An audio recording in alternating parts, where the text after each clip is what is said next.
Bismillahirrahmanirrahim. Assalamualaikum warahmatullahi wabarakatuh. Alhamdulillahi wa Waalaikumsalam. kafa. Wassalatu wassalamu ala nabiyil mustafa wa ala alihi wa ashabihi wa man iktafa amma ba'du. Akhwati fillah, rahimani wa rahimakunallah. Alhamdulillah, kita bersyukur kepada Allah Subhanahu wa taala yang mana pada kesempatan kali ini kita kembali dipertemukan oleh Allah Subhanahu wa taala di majelis ilmu yang mulia. Sebuah majelis yang mana seorang muslimah akan diajarkan Al-Qur'an yang mulia dan diajarkan pula sunnah-sunnah Nabi sallallahu alaihi wasallam yang utama. Kita bersyukur kepada Allah Subhanahu wa taala karena kita adalah umat yang terpilih. Umat dari sekian banyak manusia yang dipilih oleh Allah Subhanahu wa taala untuk mengemban amanah, yaitu mempelajari dan mengamalkan Al-Quran. Al-Quranul Karim adalah sebuah kitab suci yang mana ketika diturunkan oleh malaikat Jibril alaihi salatu wassalam, maka malaikat Jibril mendapatkan gelar Ruhul Amin. Al-Quranul Karim adalah sebuah kitab suci yang mana ketika diturunkan kepada Rasulullah Muhammad sallallahu alaihi wasallam, maka beliau menjadi Sayyidul Anbiya wal Mursalin, penghulunya para nabi dan rasul. Al-Qur'anul Karim ketika Allah turunkan di satu bulan, maka bulan itu menjadi satu-satunya bulan yang Allah sebutkan di dalam Al-Qur'an. Ketika bulan-bulan yang lainnya tidak disebutkan oleh Allah Subhanahu wa taala namanya di dalam Al-Qur'an. Dan itulah bulan Ramadan. Allah Subhanahu wa taala berfirman, "Syahrul Ramadan alladzi unzila fihi al-Qur'an." Bulan Ramadan adalah bulan diturunkannya Al-Qur'an. Al-Qur'anul Karim ketika Allah turunkan kepada para sahabat, kepada umat Muhammad sallallahu alaihi wasallam, maka umat Muhammad menjadi umat yang terbaik. Allah Subhanahu wa taala berfirman, "Kuntum khaira ummatin ukhrijat linnas." Kalian adalah sebaik-baik umat yang dikeluarkan untuk manusia. Al-Qur'anul Karim ketika Allah turunkan di satu malam, maka malam itu menjadi malam kemuliaan yang disebut dengan Lailatul Qadar. Sebagaimana Allah Subhanahu wa taala firmankan, "Inna anzalnahu fi Lailatul Qadar." Sesungguhnya kami turunkan Al-Qur'an di Lailatul Qadar. Al-Qur'anul Karim ketika Allah turunkan di atas gunung yang besar yang kokoh, niscaya gunung itu menjadi hancur berkeping-keping karena takutnya kepada Allah Subhanahu wa taala. Allah Subhanahu wa taala berfirman, "Lau anzalna hadzal Qur'ana 'ala jabal la ra'aitahu khashi'an mutasaddian min khasyatillah." Seandainya Al-Qur'an ini diturunkan di atas gunung yang besar yang kokoh, la ra'aitahu khashi'an mutasaddian min khasyatillah.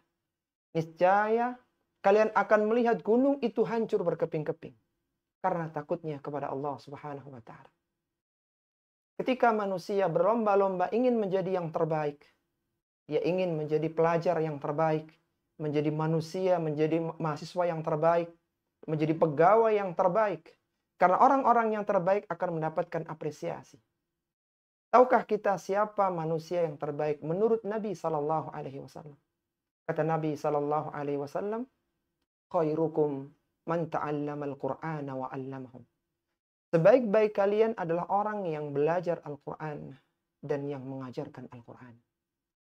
Allah Subhanahu wa taala ketika memanggil kita orang-orang yang beriman agar menolong agama Allah Subhanahu wa taala, Allah berfirman di akhir surat As-Saff, Allah mengatakan, "Ya ayyuhalladzina amanu kunu ansarallah."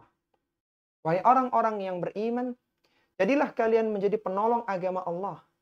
Jadilah kalian menjadi penolong agama Islam ini. Apa kata Syekh Abdurrahman bin Nasir As-Sa'di rahimahullah ta'ala? Ketika menafsirkan ayat yang mulia ini, beliau mengatakan, "Wa min nasri dinillahi ta'allumu kitaballahi wa sunnati rasulih." Di antara bentuk menolong agama Allah Subhanahu wa taala adalah seorang belajar Al-Qur'an dan sunnah Nabi Sallallahu Alaihi Wasallam.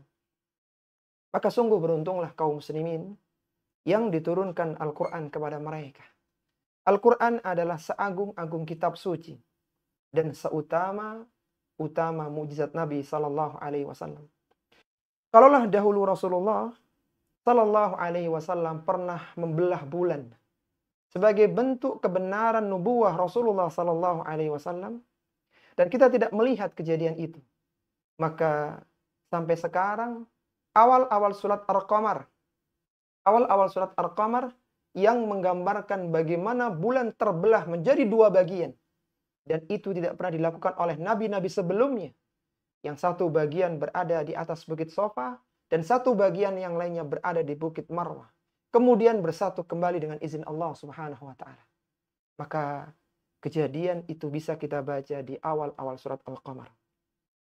Kalaulah dahulu Rasulullah Sallallahu Alaihi Wasallam diberikan mukjizat berupa prediksi bahwasanya Islam akan tersebar, kota Mekah akan dikuasai oleh kaum muslimin, dan ratusan berhala-berhala di sekeliling Ka'bah akan dihancurkan. Bahkan Romawi ditaklukkan, Persia pun diruntuhkan. Maka awal-awal surat Al-Fatih, surat An-Nasr, menceritakan kepada kita bagaimana akan datangnya kemenangan Islam pada saatnya. Maka semua itu menunjukkan bahwa Al-Quranul Karim adalah sebuah kitab suci yang luar biasa. Bahkan keindahan surga yang tidak pernah dilihat oleh mata, yang tidak pernah didengar oleh telinga manusia, bahkan tidak pernah terbersit dalam hati manusia, kita bisa menikmatinya dengan membaca surat Ar-Rahman yang mulia. Disitulah Allah Subhanahu wa Ta'ala menyebutkan 31 kali, Fabi ayyi ala'i rabbikuma tukadziban. Nikmat Rabbmu yang manakah yang kalian dustakan? Setiap Allah menyebutkan satu nikmat, maka ditanya, Fabi ayyi ala'i rabbikuma tukadziban. Maka beruntunglah ketika seorang muslim dan muslimah, dia diberikan taufik oleh Allah Subhanahu wa Ta'ala untuk bisa duduk belajar agama Islam, belajar Al-Quran. Kalau dulu Jaziratul Arab adalah sebuah negeri yang tidak dikenal dalam peta dunia, sebuah negeri yang kering kerontang, yang sering terjadi perang sektarian antara mereka. Bagaimana Nabi Sallallahu Alaihi Wasallam menyatukan mereka? Diajarkan Al-Quran dan sunnah Nabi Sallallahu Alaihi Wasallam, sehingga mereka bersatu. Persia runtuh di tangan kaum muslimin, Romawi jatuh di tangan kaum muslimin. Mereka menang karena mereka belajar dan mengamalkan Al-Quran. Maka sudah sepatutnya kita bersyukur kepada Allah Subhanahu wa Ta'ala yang telah menganugerahkan kitab suci Al-Quran yang mulia untuk kita. Namun Rasulullah Sallallahu Alaihi Wasallam dulu pernah mengkhawatirkan, ketika telah berlalu masa yang panjang, banyaknya muncul berbagai fitnah di akhir zaman, maka manusia pelan-pelan meninggalkan Al-Quran. Al-Quran yang dulu membawa kaum muslimin dalam kemenangan ditinggalkan oleh mereka. Apa kata Nabi Sallallahu Alaihi Wasallam yang disebutkan oleh Allah dalam Al-Quran? Dalam surat Al-Furqan, Allah Subhanahu Wa Taala berfirman, "Wa qala ar-rasulu, ya Rabbi, inna qaumi ittakhadhu hadzal Qur'ana mahjura." Kata Allah Subhanahu Wa Taala, maka berkatalah Rasulullah Muhammad Sallallahu Alaihi Wasallam mengadukan kepada Allah Subhanahu Wa Taala, "Ya Rabbi, inna qaumi ittakhadhu hadzal Qur'ana mahjura." Wahai Rabbku, sesungguhnya kaumku telah menjadikan Al-Quran ini menjadi sesuatu yang ditinggalkan. Padahal Al-Quran adalah kekuatan kaum muslimin. Tapi dengan fitnah yang ada, waktu yang panjang mereka meninggalkan Al-Quran. Oleh karena itu, para muslimah rahimani wa rahimakunallah, kita harus mengetahui apa itu hak-hak Al-Quran. Apa kewajiban kita terhadap Al-Quranul Karim. Sebagai bentuk syukur kita kepada Allah Subhanahu wa Ta'ala, telah diturunkan sebuah kitab yang mulia, yang tidak ada keraguan di dalamnya, yang berisi kebenaran di dalamnya. Maka marilah kita belajar apa saja hak-hak Al-Quran untuk kita tunaikan. Para jamaah rahimani wa rahimakunallah, Ada 4 hak Al-Quran atau ada 4 kewajiban Al-Quran atas kita semuanya. Yang pertama adalah tahsin, yaitu kita harus membaca Al-Quran dengan bacaan yang indah, dengan hukum-hukum tajwidnya. Al-Quran merupakan seutama-utama zikir kepada Allah Subhanahu wa Ta'ala. Bahkan membaca Al-Quran akan dilipat gandakan pahalanya. Satu hurufnya bernilai 10 kebaikan. Sebagaimana Rasulullah SAW menyebutkan bahwasanya setiap amalan akan dilipat gandakan. La aqulu alif lam min harfun, walakin alifun harfun, walamun harfun, wa mimun harfun. Aku tidak katakan alif lam mim satu huruf, akan tetapi alif satu huruf, lam satu huruf, dan mim satu huruf. Dan tiap hurufnya diganjar, dibalas oleh Allah Subhanahu wa Ta'ala dengan 10 kebaikan. Seorang yang membaca Al-Quran tidak boleh tergesa-gesa. Dia harus membaca sesuai dengan hukum tajwid. Dia berusaha meresapi maknanya. Sebagaimana Allah Subhanahu wa Ta'ala berfirman, "Warattilil Qur'ana tartila."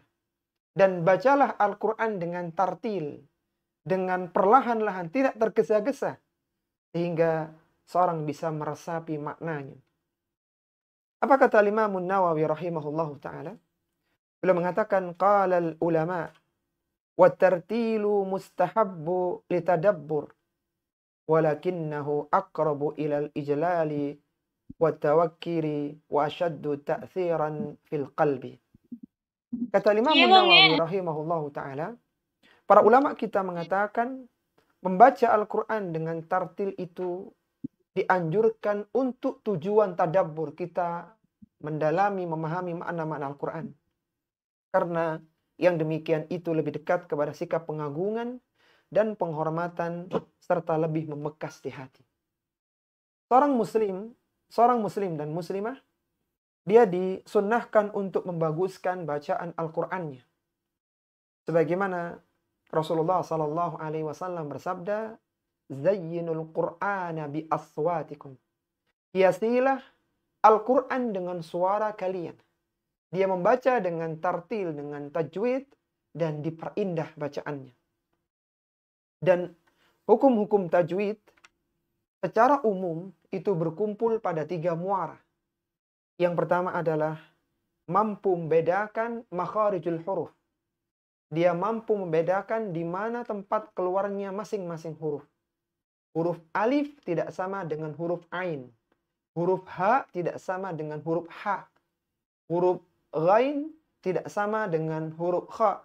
Dan demikian yang lainnya. Dia harus tahu di manakah dia mengeluarkan masing-masing huruf Al-Quran. Kemudian yang kedua, inti dari ilmu tajwid adalah menahan bacaan yang semestinya ditahan dan tidak menahan bacaan yang tidak boleh ditahan. Ada bacaan-bacaan yang perlu ditahan, seperti idgham bi gunnah, ada bacaan-bacaan yang samar ikhfa, dan yang lainnya. Kemudian ada juga bacaan yang tidak boleh ditahan. Ada idgham bila gunnah, ada izhar yang harus jelas, yang tidak boleh ditahan. Maka dia harus belajar bagaimana membacanya. Kemudian yang ketiga adalah memanjangkan bacaan yang seharusnya dipanjangkan dan tidak memanjangkan bacaan yang tidak boleh dipanjangkan. Artinya yang panjang dipanjangkan dan yang pendek tidak boleh dipanjangkan. Karena ketika seorang memanjangkan sesuatu yang pendek, maka berubah maknanya. Seperti kata azim, ketika dibaca dengan azim, maka jadinya agung. Tapi ketika dibaca dengan pendek azmun, maka dia menjadi artinya tulang. Artinya ketika seorang ini membaca Al-Quran, maka dia harus tahu bagaimana makharijul huruf. Dia tahan mana bacaan yang perlu ditahan dengan berbagai hukum-hukum tajwidnya. Dan dia memanjangkan bacaan yang dipanjangkan dan tidak memanjangkan bacaan yang tidak boleh dipanjangkan. Itu adalah kewajiban yang pertama. Sehingga seorang muslimah harus belajar tahsin, belajar tajwid. Dan di atas muka bumi ini, Tidak ada satu kitab suci yang dianggap sebagai kitab suci oleh manusia yang sejak membacanya sudah diatur dalam disiplin ilmu tersendiri kecuali hanya Al-Quran. Kecuali hanya Al-Quran Al-Karim. Sehingga betapa banyak seorang yang membaca Al-Quran menjadi indah untuk didengarkan. Lihatlah dulu bagaimana para sahabat mereka masuk Islam. Di antaranya adalah karena mendengarkan bacaan Al-Quran. Pada tahun 2 Hijriyah, ketika pasca kejadian Perang Badar, Jubair bin Mut'im jauh-jauh datang dari Makkah menuju Madinah. Perjalanan dari Makkah menuju Madinah, kalaulah seorang menggunakan bus maka membutuhkan 5-6 jam.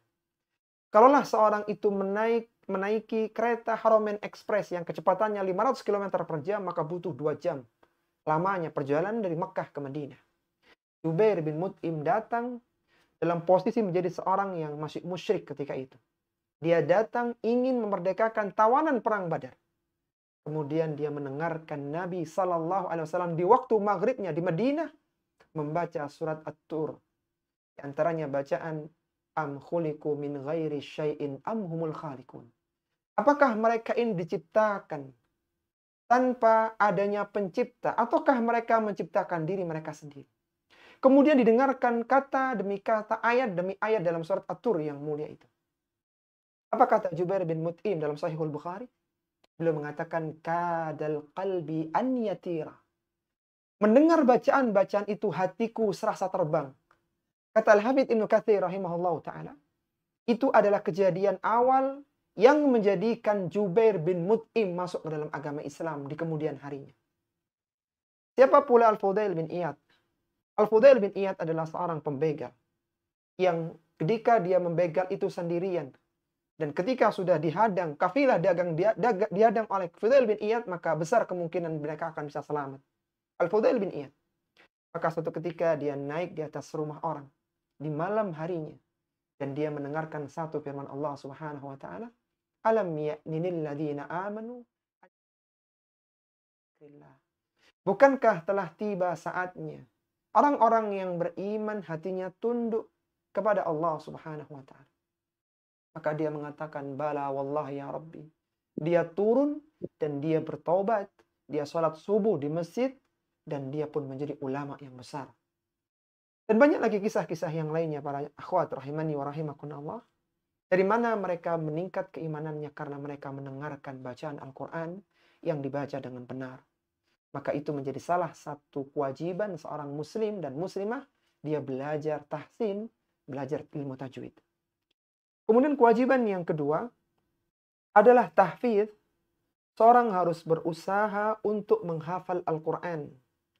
Dan Al-Quran merupakan sebuah kitab suci yang paling mudah untuk dihafal manusia. Sebagaimana Allah Subhanahu wa taala berfirman, فَإِنَّمَا يَسَّرْنَاهُ بِلِسَانِكَ لَعَلَّهُمْ يَتَذَكَّرُونَ. Kata Allah Subhanahu wa taala, sesungguhnya kami mudahkan Al-Quran dengan bahasamu agar mereka mendapatkan pelajaran.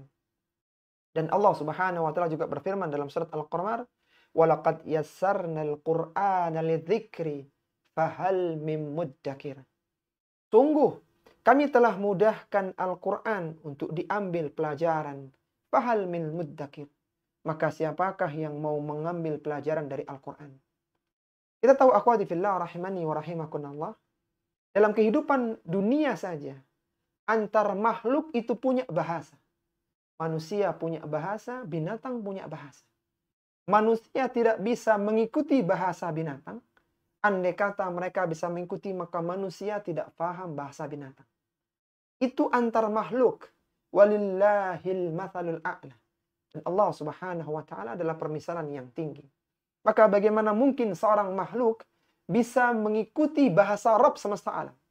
Bagaimana dia bisa membacanya? Dan bagaimana dia bisa memahami apa maksudnya? Seandainya tidak dimudahkan oleh Allah Subhanahu wa taala untuk dibaca, untuk dihafal, maka niscaya tidak ada satu orang pun yang bisa membaca Al-Quran dan bisa menghafal Al-Quran. Kita tahu bahwasanya di Jaziratul Arab, ketika Nabi SAW diutus sebagai seorang Nabi dan Rasul, Jaziratul Arab berada dalam kondisi ummi. kondisi orang-orang yang tidak pernah mendapatkan kitab samawi, beda dengan orang-orang Bani Israel.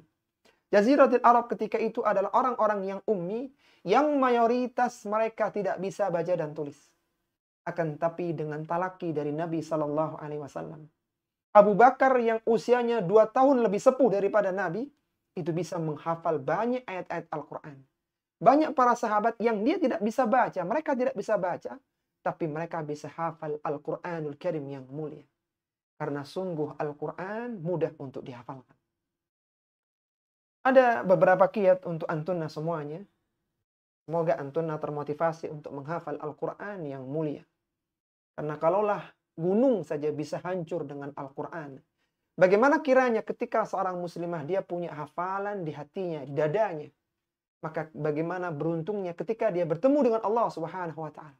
Yang ada dalam dirinya adalah hafalan Al-Quran. Maka ada beberapa kiat yang semoga bisa antunna hafalkan, kiat menghafal Al-Quran. Dan ini bisa dipraktekkan dari mulai usia kecil sampai usia dewasa. Para sahabat dulu sebagiannya adalah orang-orang yang sudah senior, yang sudah sepuh usianya. Tapi mereka bisa membaca dan menghafal Al-Quran dengan banyak hafalannya.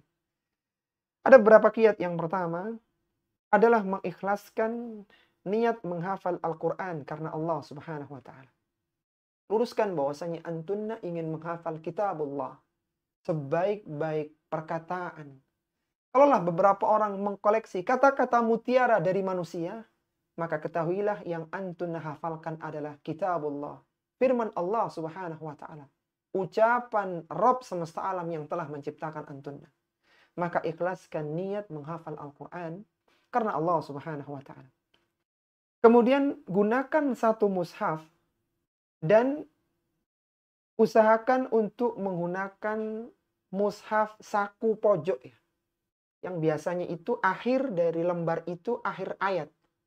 Kenapa satu mushaf? Karena ketika gonta-ganti mushaf nanti akan lupa posisinya. Tapi ketika seorang ini membaca, kemudian nanti ditutup, dibuka lagi, dia akan ingat, oh ayat ini ada di baris pertama, ada di baris yang tengah, ada di halaman yang paling bawah. Akan teringat karena Qur'annya yang digunakan hanya satu mushaf. Kemudian yang ketiga, diawali dari juz 30 turun ke bawah, surat An-Naba, surat An-Nazi'at, surat Abasa, dan turun ke bawah sampai surat An-Nas. Kemudian berpindah ke juz 29, surat Al-Mulk, surat Al-Qalam, surat Al-Haqqah, terus turun ke bawah. Demikian pula juz 28, surat Al-Mujadilah, surat Al-Hasyr, surat Al-Mumtana, dan terus turun ke bawah. Begitulah polanya. Sehingga seorang lebih mudah ketika dia ingin murojaah, dia bisa murojaah per surat. Berbeda ketika seorang mengawal dari depan, maka surat Al-Baqarah sangat panjang, terbentang sekitar 2 juz setengah. Artinya ketika seorang ingin mengambil satu suratnya, maka biasanya agak kesulitan.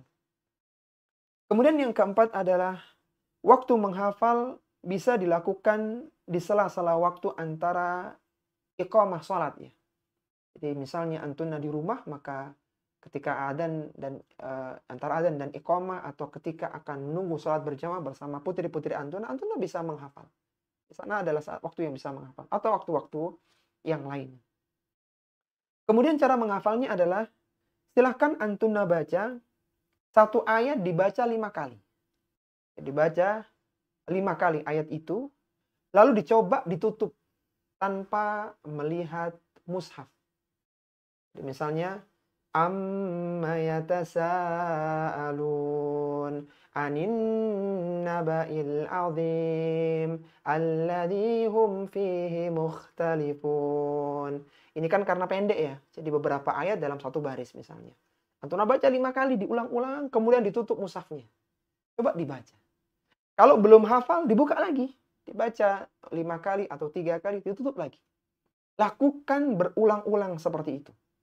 Sehingga nanti pelan-pelan akan masuk hafalan ke dalam dada, ke dalam hati antunna semuanya.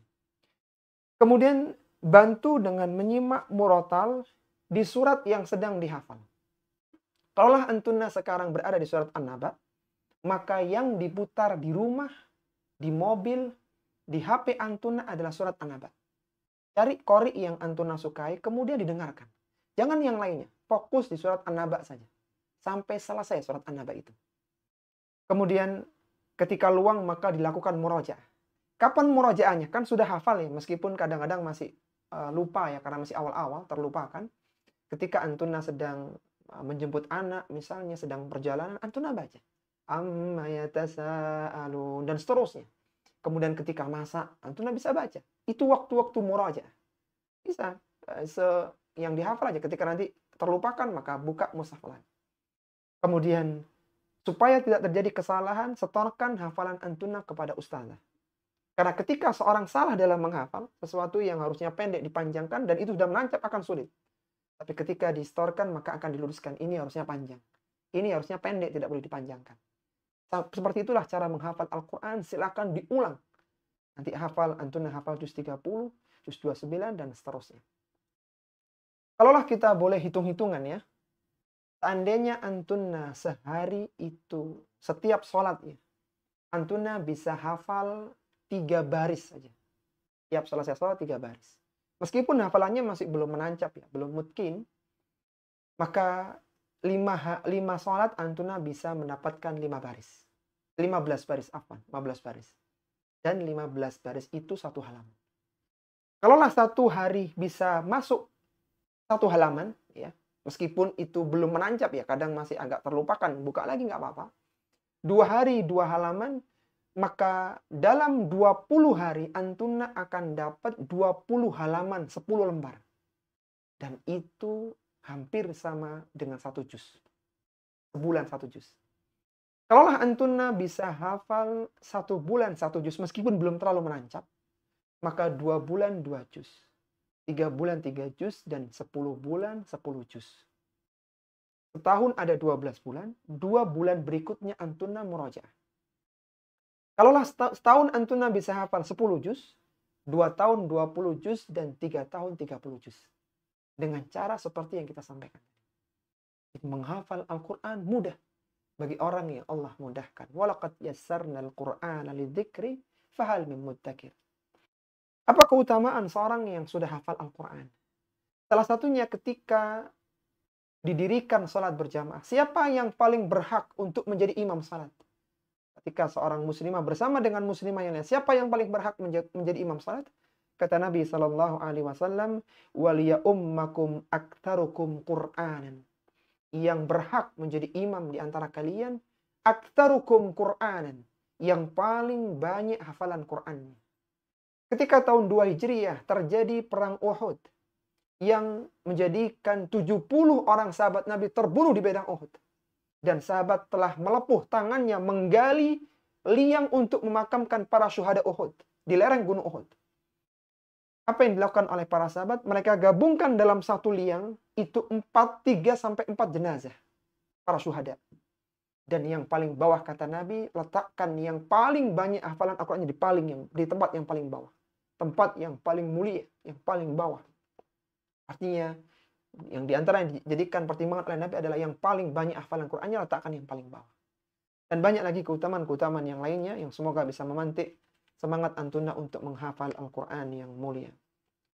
Kemudian kewajiban yang ketiga adalah tafsir. Kita berusaha memahami makna Al-Quran, memahami apa pesan-pesan dari Al-Quran. Karena ketika seorang ini paham dengan isi Al-Quran, kandungan Al-Quran, dia tahu apa yang diarahkan, yang diperintahkan oleh Allah Subhanahu wa Ta'ala kepadanya, dan dia tahu apa yang seharusnya ditinggalkan karena dilarang oleh Allah Subhanahu wa Ta'ala. Allah Subhanahu wa Ta'ala berfirman, "Kitabun anzalnahu ilaika mubarakun liyadabbaru ayatihi wa liyatadzakkara ulul albab." Inilah sebuah kitab yang kami turunkan kepada manusia. Untuk apa Allah turunkan Al-Quran? Liyadabbaru ayatihi. Untuk ditadabburi ayat-ayatnya. Waliyatadzakkara ulul albab. Dan agar mendapatkan pelajaran orang-orang yang memiliki akal pikiran. Apa kata Al-Imam At-Tabari rahimahullahu ta'ala? Ketika menafsirkan ayat yang mulia ini, surat Shad pada ayat yang ke-29, beliau mengatakan, liyatadabbaru hujajallahi allati fihi wa ma syuri'a fihi min syara'ihi wa yat'adhu wa yad'adhu wa ya'malu bihim. Kata Imam At-Tabari rahimahullahu taala, agar mereka mentadabburi hujah-hujah Allah Subhanahu wa taala yang ada di dalamnya, itu tadabbur dengan ayat-ayat Allah Subhanahu wa taala, dan mereka mentadabburi syariat Allah Subhanahu wa taala dari syariat-syariatnya, agar mereka mengambil pelajaran wa ya'malu bihi, dan kemudian mengamalkannya. Al-Imam As-Suyuti rahimahullahu taala menyebutkan bahwa disunahkan membaca Al-Qur'an disertai dengan tadabbur dan pemahaman, karena itulah tujuan yang paling agung dan tuntunan yang paling penting. Bagaimana cara tadabbur Al-Quran? Yaitu kita berusaha mengetahui makna dari kosakatanya. Kita merenungkan apa makna dari ayat-ayat tersebut, kemudian kita tunduk terhadap berita-berita yang ada di dalamnya, kita menjalankan perintahnya dan meninggalkan larangan-larangan yang ada di dalam Al-Quran. Sehingga kita perlu belajar tentang ulumul Quran ya. Di antaranya kita akan belajar nanti pada pertemuan yang akan datang insyaAllah tentang asbabun nuzul, bagaimana sebab diturunkannya sebuah ayat. Ada nasih wal mansuh, ada maki dan madani, ada muhkamat mutasyabihat, dan yang lainnya. Kita juga akan belajar tentang bagaimana tafsir Al-Quran, bagaimana mulianya ilmu tafsir ya. Kalaulah seorang belajar kitab-kitab di kalangan para ulama, maka itu adalah utama. Itu adalah perkataan yang mulia dari kalangan para ulama-ulama kita. Tapi belajar Al-Quran, yang dipelajari adalah perkataan firman dari Rabb semesta alam. Apa kata Al-Asbahani rahimahullahu ta'ala? Ilmu yang paling mulia yang dipelajari oleh manusia adalah tafsir Al-Quran. Karena objeknya adalah kalamullah, yang merupakan sumber dari segala ilmu dan sumber dari semua keutamaan. Semua ilmu muaranya di Al-Quran. Sehingga ketika seorang belajar Al-Quran, maka dia belajar sesuatu yang paling utama.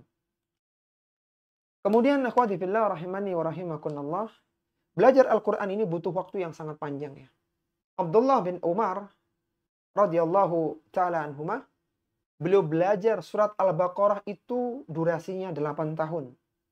Sebagaimana kata Al-Imam Malik, Al-Imam Darul Hijrah, beliau mengatakan, Anna Abdullah bin Umar makatha ala suratil Baqarah 8 sinina yata'allamuha.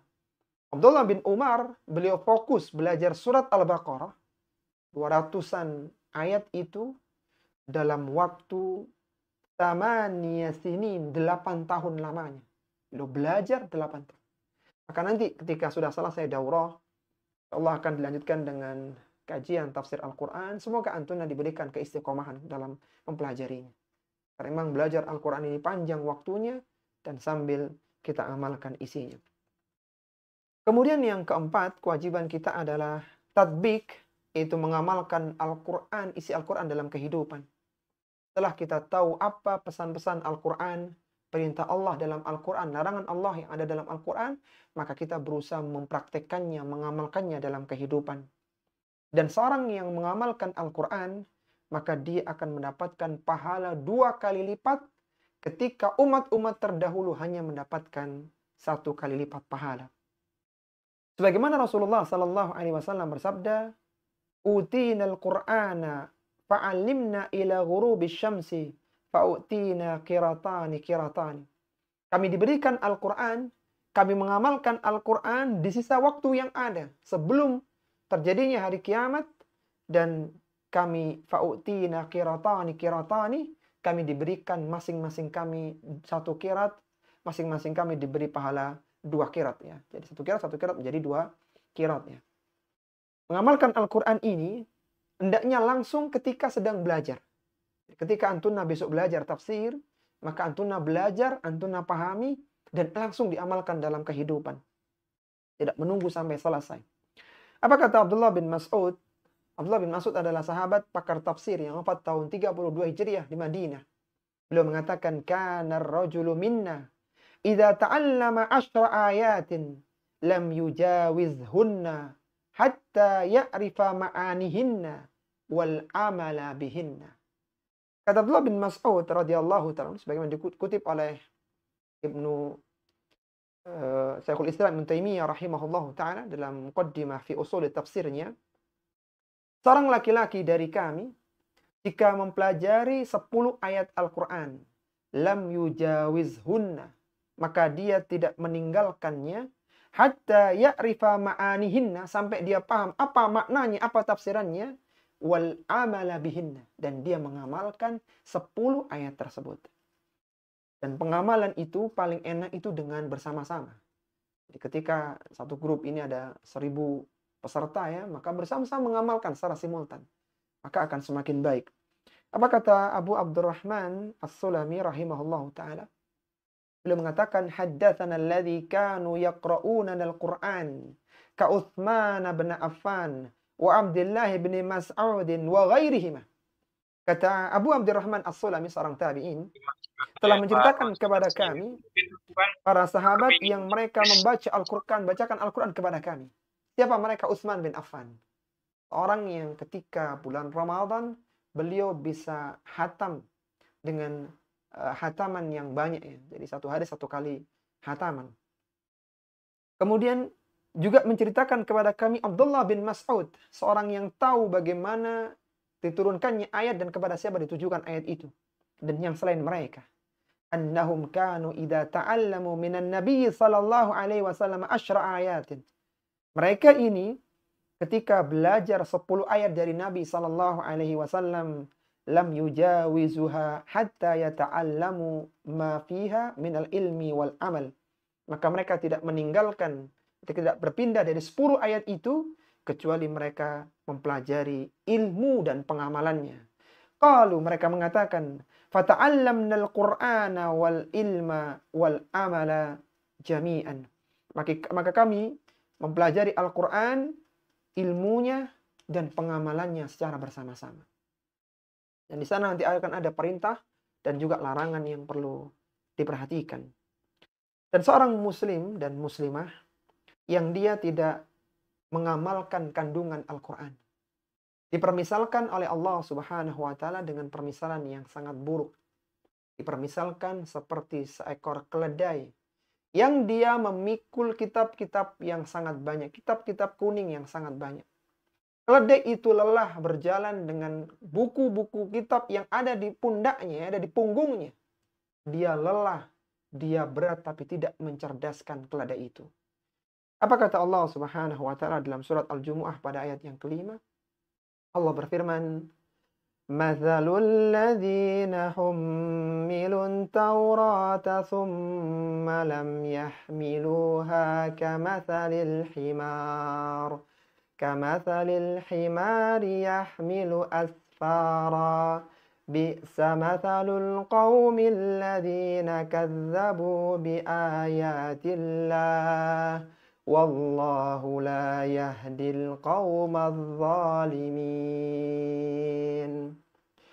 Kata Allah Subhanahu wa taala, perumpamaan orang-orang yang diberikan kitab Taurat kepada mereka, tapi mereka tidak mau membawanya, mereka tidak mau mengamalkannya. Kamatsalil himari yahmilu asfara. Maka mereka ini seperti keledai yang memikul kitab-kitab kuning. Bi'sa mathalul qaumil ladzina kadzdzabu biayatillah. Yang mana mereka tidak mendapatkan manfaat dari kitab-kitab itu. Sungguh buruklah perumpamaan orang-orang yang mendustakan ayat-ayat Allah Subhanahu wa taala. Wallahu la yahdil qaumadz zalimin. Dan Allah tidak memberikan petunjuk kepada orang-orang yang zalim. Kata para ulama kita, meskipun ayat ini turun menyebutkan tentang perumpamaan orang-orang yang diturunkan Taurat kepada mereka, ini pun juga berlaku kepada orang yang diturunkan Al-Quran untuk mereka. Ketika mereka tidak mempelajarinya dan tidak mengamalkannya, maka seperti permisalan yang disebutkan dalam Al-Quran tadi. Maka marilah kita belajar Al-Quran dan mengamalkan Al-Quran di dalam kehidupan. Coba kita ulang dulu, akhwati fillah, rahimani wa rahimakumullah. Ada 4 hak-hak Al-Quran yang menjadi kewajiban antuna semuanya. Apa itu haknya? Yang pertama apa? Tahsin. Yang pertama tahsin. Nah, jadi kita berusaha membaca Al-Quran dengan baik sesuai dengan hukum-hukum tajwid. Kemudian yang kedua? Tahfidz. Menghafal Seseorang Al-Quran. berusaha untuk menghafal Al-Quran. Ibuna berusaha menghafalkan Al-Quran. Pelan-pelan dihafalkan ya. Sambil mendapatkan ya, sambil berusaha tafsir. Yang ketiga tafsir. Baik, yang ketiga tafsir. Memahami. Ya, berusaha untuk Pemahaman memahami dari Al-Quran. makna Yang keempat, mengamalkan Al-Quran.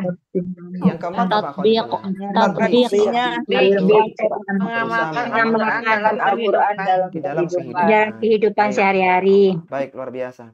Tapi sebagai penutup dari penyampaian materi pada kesempatan kali ini, maka kita bersyukur kepada Allah Subhanahu wa taala, kita diberikan banyak kenikmatan.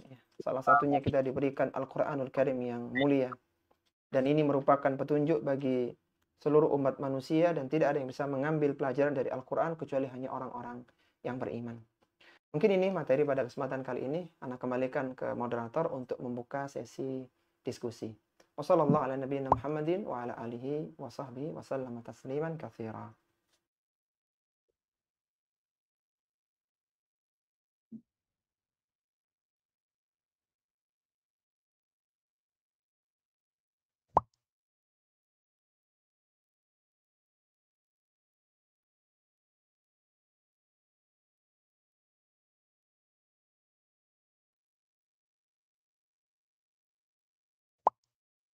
Baik, dipersilahkan bagi yang ingin bertanya, silakan raise hand.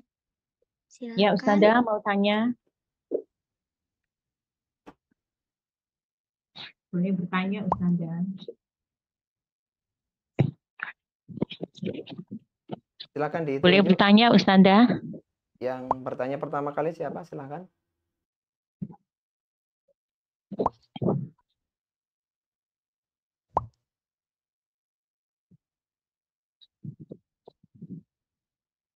Nah, mungkin yang pertama dulu ya, kayaknya ada Bu Yuniarti dari Bandung ya. Silakan, Iya. Bu Yuniarti. Iya. Assalamualaikum warahmatullahi wabarakatuh. Waalaikumsalam warahmatullahi wabarakatuh. Silakan, Bu. Saya izin bertanya, Pak Ustadz. Nah, saya itu kan saat ini sedang setiap pagi tuh menghafal 2 ayat. Nah, begitu saya kan saya sebetulnya sudah hafal 1 surat itu. Nah, kebetulan dalam beberapa hari kan kita mengadakan program murojaah ya. Nah, saya itu hafalnya sampai ayat 60 kan, itu ada ayatnya ada 96 ya Pak Ustadz ya. Nah, itu gimana Pak Ustadz untuk mengulangnya? Nah, saya itu udah berulang-ulang, udah kan kita harus selain menghafal kita harus mengerti dengan tafsirnya, dengan artinya juga. Itu bagaimana Pak Ustadz? Baik. Kalau supaya kita tidak hilang itu Pak Ustadz. Baik, Masya Allah, pertanyaan sangat bagus ya dari Bandung ya, tentang bagaimana kiat untuk menjaga hafalan Al-Quran ya. Yang pertama, akhwati fillah rahimani wa rahimakumullah, kita harus mengikhlaskan niat karena Allah Subhanahu wa taala. Karena dengan ikhlasnya niat, maka Allah Subhanahu wa taala akan memberikan kemudahan bagi setiap langkah kepada orang-orang yang beriman. Kemudian yang kedua, hendaknya diiringi dengan seringnya murojaah ya. Karena biasanya memang kecepatan menghafal itu akan ya mengurangi waktu murojaah. Maka yang paling enak ketika antuna sholat ya, sholat malam, sholat sunnah, maka diusahakan untuk membaca apa yang sudah dihafal dari surat-surat tadi. Misalnya sudah hafal 5 ayat, ya 10 ayat, maka dibaca dalam sholat. Dibiasakan, sehingga sekaligus murojaah. Ketika antuna sedang misalnya jemput anak ke sekolah sambil berkendara, maka bisa sambil membaca. Sehingga ada banyak waktu untuk murojaah, sehingga melekat ya, bacaan-bacaan Al-Quran itu menjadi melekat. Kemudian diantara juga kiatnya adalah dengan mengurangi maksiat kepada Allah Subhanahu wa taala. Karena Al-Quran adalah sesuatu yang mulia, yang utama, yang tidak akan berada pada hati yang kotor, yang banyak dosa ya. Maka seorang ini menghindari kemaksiatan dan banyak bertaubat kepada Allah Subhanahu wa taala ya. Wallahu taala a'lam. Silakan mungkin ditunjuk atas jawabannya. Assalamualaikum warahmatullahi wabarakatuh.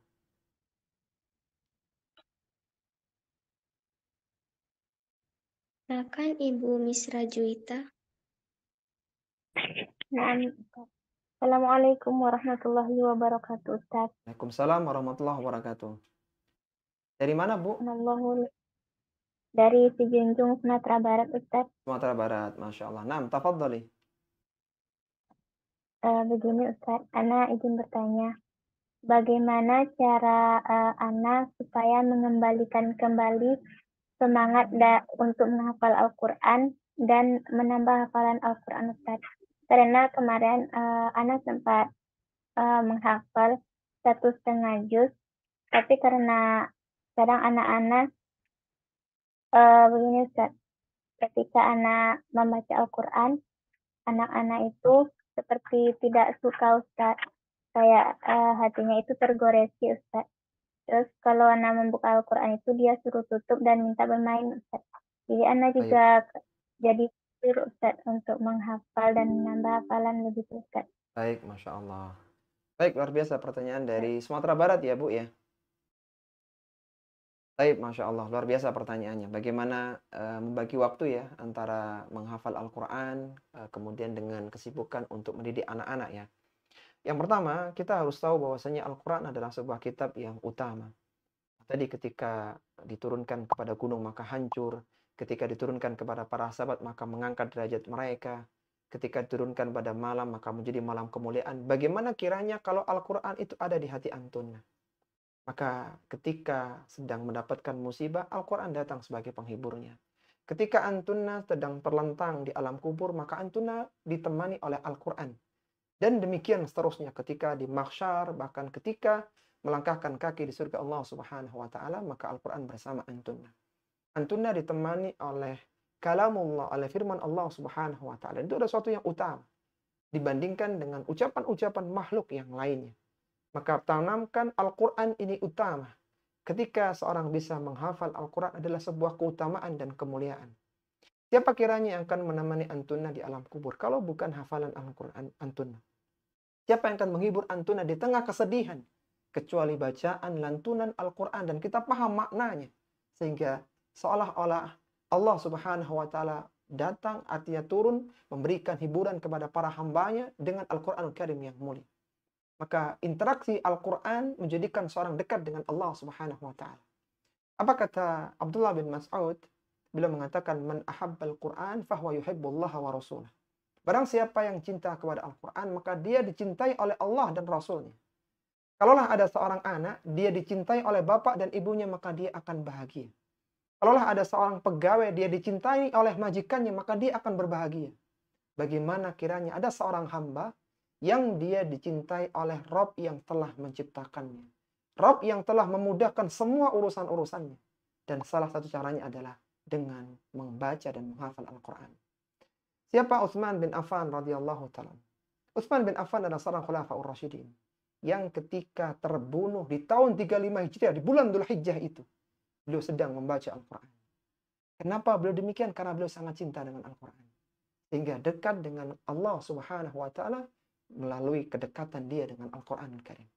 Sehingga kalaulah harus berbagi waktu dengan anak-anak, maka luangkan waktu untuk membaca dan menghafal Al-Quranul Karim.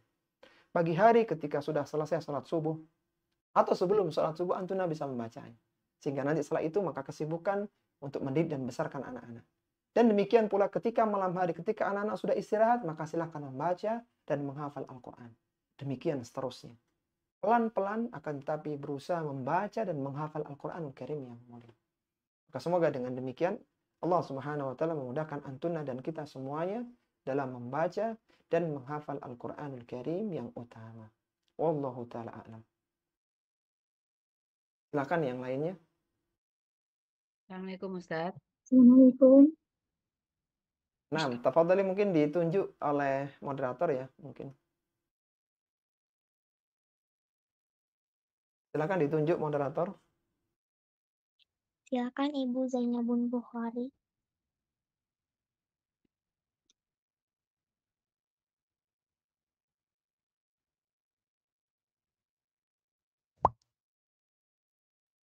Silakan Ibu Zainabun Bukhari. Assalamualaikum warahmatullahi wabarakatuh. Waalaikumsalam Saya warahmatullahi wabarakatuh. dari Depok. Ini Ustadz. Nah, tafadhali silakan dari Depok. Pertama, hak Al-Quran itu yang pernah saya pelajari juga ada dikatakan mengimani Al-Quran dan juga mendakwakan Al-Quran. Nah, kemudian bagaimana ketika seorang penghafal Al-Quran ini tidak mengamalkan? Jadi kalau kita perhatikan penghafal Al-Quran ini, mayoritas kebanyakan sekarang ini, akhlaknya tidak seperti Al-Quran. Itu bagaimana hukumnya?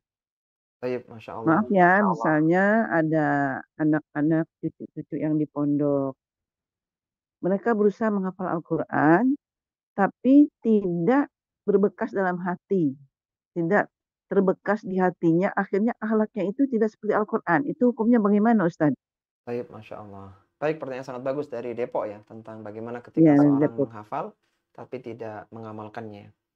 Tadi sebagaimana kita sebutkan bahwa ketika seorang ini tidak mengamalkan kandungan Al-Quran, dipermisalkan oleh Allah Subhanahu wa Ta'ala dengan permisalan yang buruk ya. Sebagaimana Allah sebutkan dalam surat Al-Jumu'ah. Lalu bagaimana? Maka hendaknya seorang muslim dan muslimah, selain dia belajar Al-Quran ya, menghafal Al-Quran, dia pelajari tafsir Al-Quran, pelan-pelan dia amalkan isi Al-Quran. Kapan mengamalkannya? Ketika setelah belajar. Misalnya ketika nanti Antuna bergabung di grup KTA, dan sudah sampai pada tafsir, ada ayat-ayat yang bisa kita amalkan. Salah satunya misalnya ayat tentang memohon ampun kepada Allah Subhanahu wa Ta'ala. Allah berfirman, "Wastaghfirullaha innallaha ghafurur rahim." Dan mohon ampunlah kalian kepada Allah, sesungguhnya Allah Maha Pengampun lagi Maha Penyayang. Maka kita berusaha banyak istighfar kepada Allah Subhanahu wa Ta'ala. Bagaimana Nabi SAW ketika beliau telah dimenangkan oleh Allah Subhanahu wa Ta'ala dengan Fathu Mekah tahun 8 Hijriah. Hingga turunlah firman Allah surat An-Nasr. Allah mengatakan, "Idza jaa nasrullahi wal fath wa ra'aitan nasa yadkhuluna fi dinillahi afwaja. Fasabbih bihamdi rabbika wastaghfir." Kata Allah Subhanahu wa Ta'ala, ketika engkau telah melihat manusia, ketika engkau telah mendapatkan Fathu Mekah dan engkau melihat manusia berbondong-bondong ke dalam agama Islam, maka fasabbih bihamdi rabbika wastaghfir. Maka bertasbihlah kepada Rabbmu dan mohon ampunlah. Maka setelah kejadian itu, turunnya surat yang mulia itu, surat An-Nasr itu ketika Hajjatul Wada, maka Nabi dalam ruku dan sujudnya senantiasa mengatakan, "Subhanakallahumma rabbana wa bihamdika Allahumma gfiri." Langsung diamalkan. Langsung diamalkan setelah turunnya ayat yang mulia itu. Kita tahu bahwasannya turunnya ayat hijab, itu sebagian mengatakan di waktu zuhur. Ketika para sahabiyah mendapatkan ayat hijab yang diperintahkan untuk menutupi jilbab sampai ke dada-dada mereka, maka kata Ibunda Aisyah radhiyallahu ta'ala, "Fasyaqaqna," maka kami merobek korden-korden kami, selimut-selimut kami untuk dijadikan sebagai hijab. Sehingga zuhur surat itu turun, ayat itu turun, asarnya mereka sudah berjilbab semuanya. Jadi begitu turun, maka langsung diamalkan. Begitu belajar, langsung diamalkan. Sehingga tidak menunggu banyak ilmu dan belum diamalkan. Itu mungkin dari Depok ya, di antara kiat Ya, untuk Ustaz. menghafalkan dan mengamalkan Al-Quran. Barakallahu fiikum. Silakan mungkin Jazakallah, ditunjuk yang Ustaz. lainnya. Silakan Ibu Umu Zulfa. Naam, Kak. Assalamualaikum warahmatullahi wabarakatuh, Ustadz. Waalaikumsalam warahmatullahi wabarakatuh. Naam, tafadhali, silakan Bu. Itu Ustadz, anak kan ikut tasen awalan gitu Ustadz, yang buku As-Safi yang hitam itu.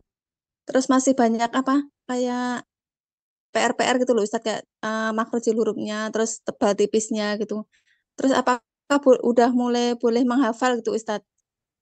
Baik, Pertama, terus kedua, apakah boleh PDF-nya di print Ustadz untuk belajar yang PDF punya Ustadz ini? baik, Masya Allah. Baik, pertanyaan sangat bagus dari Tangerang Selatan ya. Iya, tentang apakah seorang ini harus berurutan tartib ya. Pertama belajar tahsin dulu, kemudian belajar berusaha menghafal tahfidz, tafsir, baru tatbik begitu ya. Maka jawabannya ini bisa berjalan secara simultan, akhwati fillah. Jadi antuna belajar tahsin ya. Di siang lainnya antuna berusaha untuk menghafal ya dari surat An-Naba ya, pelan-pelan turun ke bawah. Kemudian nanti kalau sudah selesai pindah ke juz 29 sambil ikuti kajian tafsir Al-Qur'an. Dan poin-poin yang penting dicatat kemudian diamalkan dalam kehidupan. Di antaranya ya, Allah Subhanahu wa taala menyebutkan di juz 30 itu di surat Al-Humazah, Allah mengatakan wailul likulli humazatil lumazah. Kata wailun adalah ancaman kecelakaan yang besar. Sampai-sampai Al-Hafidz Ibnu Katsir menyebutkan wailun adalah sebuah palung yang ada di neraka jahanam, yang neraka jahanam itu berlindung dengan palung itu. Tapi untung hadis ini dhaif ya, dilemahkan oleh para ulama-ulama muhadditsin. Intinya wailun adalah ancaman yang berat. Dan dalam Al-Qur'an ada 2 surat yang diawali dengan wailun. Wailul likulli humazatil lumazah dan wailul lil mutaffifin. Apa yang diancam dengan kecelakaan di dalam surat yang mulai surat Al-Humazah itu adalah bagi orang-orang yang suka mencela dengan perbuatannya dan dengan lisannya. Ya, mencela, merendahkan orang yang lainnya. Maka setelah dia paham ini ancaman yang berat, Allah turunkan surat khusus tentang masalah ini. Maka dia tidak boleh mencela saudarinya. Baik dalam kehidupan nyata maupun di dunia maya. Baik dalam ucapannya maupun dalam postingan dan statusnya. Dia tidak ingin lisannya mencela orang lain. Kalaulah ada orang yang berbuat salah, maka diingatkan dengan bahasa yang santun. Bukan dicela, bukan direndahkan. Siapa yang melarangnya? Allah Subhanahu wa Ta'ala. Dan demikian seterusnya, sangat banyak sekali. Intinya berjalan secara simultan. Belajar membaca, menghafal, kemudian tafsir dan juga amalannya dalam kehidupannya. Wallahu ta'ala a'lam. Silakan mungkin yang lainnya.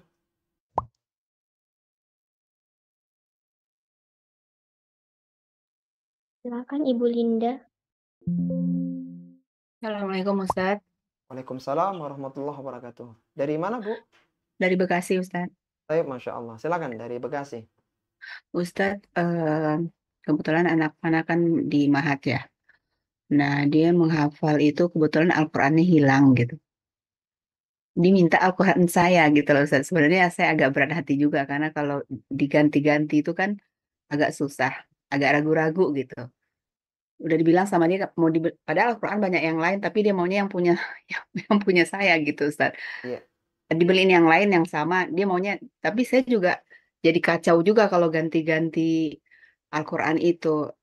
Gimana Ustadz nasihat untuk yang seperti ini? Baik, Yang Masya kedua, Allah. satu lagi Ustadz, kenapa harus pakai Al-Qur'an pojok atau saku itu ya Ustadz? Yang Baik. kecil itu ya Ustadz. Baik, Syukran Masya Ustadz. Allah. Barakallahu fikunna.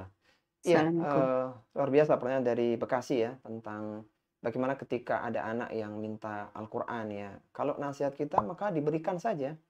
Karena ketika nanti anak antunna itu menjadi seorang yang bagus bacaannya, bahkan banyak hafalannya, dia menjadi imam salat, maka di antara yang mendapatkan pahalanya adalah antunna.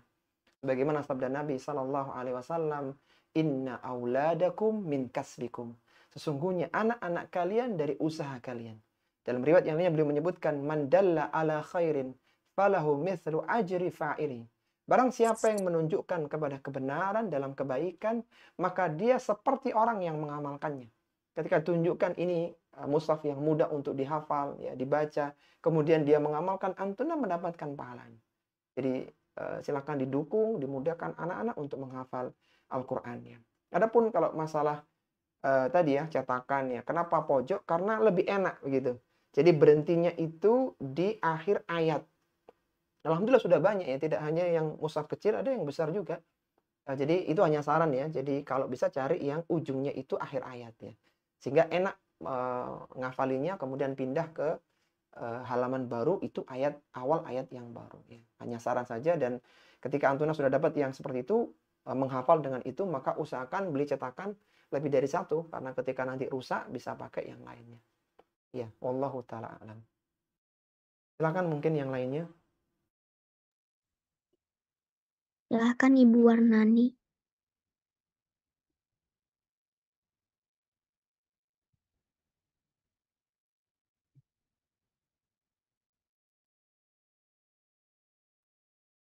Silakan Bu.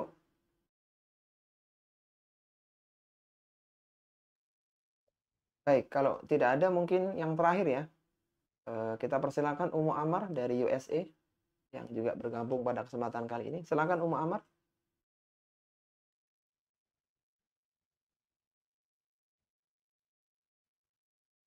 Ya Ustadz, jazakumullahu khairan atas materinya hari ini. Afwan, Ana pakai yang ini bertanyanya. Nah, Ustadz, silakan. mohon nasihatnya. Ketika tadi Ustadz menjelaskan tips-tips untuk menghafal Al-Quran, sedangkan rata-rata teman-teman kami yang ada di grup muslimah di USA ini banyak yang usianya sudah di atas 50, Ustadz. Nah, Iya, apakah ada tips lain selain yang tadi Ustadz sebutkan untuk hafalan bagi yang usianya sudah lanjut? iya, Juga Masya Allah. itu cara teknis hafalan atau adakah nasihat yang lainnya supaya lebih istiqomah Baik. untuk lansia? Jazakumullahu khairan. Jazakumullah khairan. Iya, luar biasa pertanyaan dari USA ya, tentang bagaimana kiat menghafal Al-Quran bagi yang sudah umur ya, sudah usia lanjut ya. Yang pertama, akhwati fillah rahimani wa rahimakumullah, Al-Quran ini adalah sebuah kitab yang mudah untuk dihafal. Ketika banyak kalimat yang masuk dalam memori manusia, maka memasukkan memori hafalan Al-Quran itu jauh lebih mudah sekali. Karena Al-Quran ini punya syair ya, punya rima yang luar biasa. Seperti misalnya dalam surat Al-Fatihah ya, kita melihat sangat indah sekali bahasanya. Alhamdulillahi Rabbil Alamin, Ar-Rahmanir Rahim, Maliki Yaumiddin, Iyyaka na'budu wa iyyaka nasta'in. Jadi Masya Allah gitu, pas sekali susunannya, akhir kalimatnya, sehingga mudah untuk dihafal. Jadi memang mungkin secara kuantitas tidak akan sebanyak yang masih muda, tapi berusaha menghafal dari An-Naba, ya kemudian turun, mungkin juga surat-surat yang lainnya. Insya Allah bisa. Jadi niat pelan-pelan menghafal Al-Quran. Ada salah seorang sahabat ya, Ummu Fadl. Beliau ini hafal salah satu surat dalam Al-Quran, surat Al-Mursalat. Itu karena sering mendengarkan Nabi sholat mengimami dengan surat yang mulia. Surat Al-Mursalat, surat terakhir di juz 29. Jadi beliau sampai hafal karena sering mendengar. Nabi SAW membaca surat itu. Jadi dia tidak niat untuk menghafal karena sering mendengarkan Al-Mursalat. Bahkan kalaulah ada seorang muslimah yang biasa sholat Jumat di masjid misalnya, dan dia mendengarkan imam membaca surat Al-A'la dan Al-Ghasyiyah, maka akan hafal dia. Akan hafal. Apalagi misalnya dia datang sholat subuh berjamaah, biasanya surat As-Sajdah dan surat Al-Insan, dia akan hafal. Karena sering mendengar. Jadi mudah untuk dihafal meskipun mungkin kuantitas ayat yang dihafal tidak sebanyak yang lainnya. Tapi minimal niatan antunna untuk menghafal diganjar oleh Allah Subhanahu wa Ta'ala dengan pahala yang sangat besar, yang luar biasa. Baik, ada lagi Ummu Amar, pertanyaan berikutnya. Kalau tadi secara teknis Ustadz, mungkin ini secara psikis, biasanya kan kalau sudah menghafal, terus hilang lagi. Menghafal, hilang lagi. Terkadang ada rasa futur, Ustadz. Atau kadang-kadang confused. Menghafalnya bagaimana, artinya jadi akhirnya acak-acakan misalnya. Nah, kalau secara psikis supaya tidak down semangatnya, dan kalaupun ada tanda kutip di celak-celak kiri dan kanan, mungkin adakah secara spiritual, Ustadz, yang bisa memotivasi untuk tetap bertahan? Baik, luar biasa. Iya, akhwati fillah rahimani wa rahimakumullah. Mungkin sebagai penekanan ya, bahwa jangan terlalu fokus pada kuantitas ya. Jadi tidak harus tadi yang kita sebutkan sampai 10 juz ya, 20 juz itu jangan fokus ke sana. Yang penting antuna punya niatan istiqomah dalam menghafal kitabullah. Gak apa-apa mungkin yang sekarang ada masih surat-surat pendek ya. Misalnya surat At-Takatsur ke belakang ya, ke bawah ya, nggak apa-apa. Tapi nanti pelan-pelan naik ke surat Al-Qari'ah, pelan-pelan naik ke Al-Adiyat. Kalau misalnya belum ya masih di situ dulu. Tapi ingin menjadi penghafal seumur hidup. Senantiasa berusaha menambah hafalan. Dan insya Allah ketika akal ini dilatih ya, untuk mengingat, maka insya Allah Allah akan menjaga akal kita semuanya. Sehingga mungkin ya kebanyakan orang sudah di usia lanjut pada, mohon maaf ya, pikun ya, lupa. Maka insya Allah akan terjaga. Karena yang ada di memorinya adalah hafalan Al-Quran. Sampai-sampai ada sebuah kisah ya. Ada seorang yang dia kecelakaan, begitu disebutkan dalam kisah itu begitu. Ada kecelakaan, ada dua orang kecelakaan, dua kendaraan kecelakaan. Yang satu ini di terakhirnya dia itu menyebutkan nyanyian gitu. Dia menyebutkan nyanyian dan akhirnya dia meninggal dunia karena kecelakaan itu. Kemudian kecelakaan kedua terjadi, korbannya dibuka ya mobilnya itu, ternyata dia sedang berkomat kamit ternyata. Dan ketika dengarkan sampai dibawa ke rumah sakit, itu ternyata dia terus melantunkan ucapan. Dan ketika dengarkan itu adalah bacaan Al-Quran. Artinya dia secara di luar akal bawah sadarnya, dia membaca Al-Quran dalam kondisi koma. Dan sampai dia akhirnya meninggal dunia. Karena itulah yang dia dengarkan selama ini. Itulah yang dia hafalkan setiap harinya. Sehingga melekat bacaan itu meskipun di kondisi yang dia tidak sadar lagi. Bahkan disebutkan ada orang yang dioperasi. Dia ternyata sudah membaca Al-Quran sampai selesai operasi dalam kondisi tidak sadar, dia sedang membaca Al-Quran. Dengan hafalannya yang sangat luar biasa.